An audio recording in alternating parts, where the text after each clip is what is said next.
After 6 months తర్వాత Cerelac అని పెడుతూ ఉంటారు. సో హోమ్ మేడ్ సెర్లాక్ ఈ రెండిట్లో ఏది బెటర్ అంటారు? అసలు 6 months తర్వాత ఫస్ట్ వీనింగ్ స్టార్ట్ చేసుకోవాలి. స్టార్ట్ చేసేటప్పుడు మనం ఒక్కొక్క ఐటమ్ ని ఒక్కొక్క రోజు ఇంట్రడ్యూస్ చేయాలి. కొత్త ఐటమ్ ఏదైనా ఇంట్రడ్యూస్ చేసేటప్పుడు దీనికి మనము హోమ్ మేడ్ సెరిలాక్ చేసుకుంటే బెటర్. ఈ ప్యాక్డ్ సెరిలాక్స్ ఫస్ట్ డిస్కరేజ్డ్, ఎందుకంటే అందులో షుగర్ యాడ్ చేస్తారు.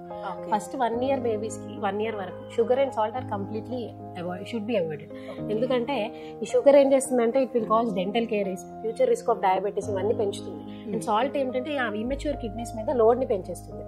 సో ఫస్ట్ 1 year వరకు according to WHO sugar and salt అసలు ఇవ్వకూడదు. అది అండ్ సో ఈ సెరిలాక్స్ ఏం చేస్తున్నారంటే ఇండియన్ సెరిలాక్ మాత్రమే షుగర్ యాడ్ చేస్తారు. వేరే కంట్రీస్ లో షుగర్ యాడ్ చేయరు, బట్ ఇండియాలో they are adding sugar. So అదొకటి డిస్కరేజ్.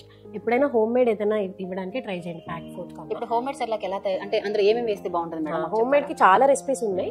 మనం ఎప్పుడైనా cereals and pulses equal ratios లో తీసుకోవాలి. ఫర్ ఎగ్జాంపుల్ రైస్ ఒక పార్ట్ తీసుకుంటే, ఒక గ్లాస్ రైస్ తీసుకుంటే ఈక్వల్ అమౌంట్స్ లో పల్సెస్ తీసుకోవాలి. అంటే ఈక్వల్ 1 glass ఆఫ్ రైస్ కి 1 glass ఆఫ్ తూర్ దాల్, మూంగ్ దాల్, ఉరద్ దాల్ అన్ని మిక్స్ చేసుకుని తీసుకొని రెండు కలిపి సోక్ చేసుకుని అది డ్రై చేసి డ్రై రోస్ట్ చేసేసుకొని పౌడర్ చేసి పెట్టుకోవాలి. దాంట్లో you can add dry fruit powder, makhana powder, ఇలా డ్రై ఫ్రూట్స్ ని కూడా రోస్ట్ చేసుకుని పౌడర్ చేసుకుని పెట్టుకోవచ్చు. ఇది కాకుండా బేబీకి ఇచ్చే ముందు దానికోసం దాంట్లో టేస్ట్ కావాలంటే సమ్ ఫ్రూట్ ప్యూరీస్ యాడ్ చేసుకోవచ్చు అదే ఉగ్గులో.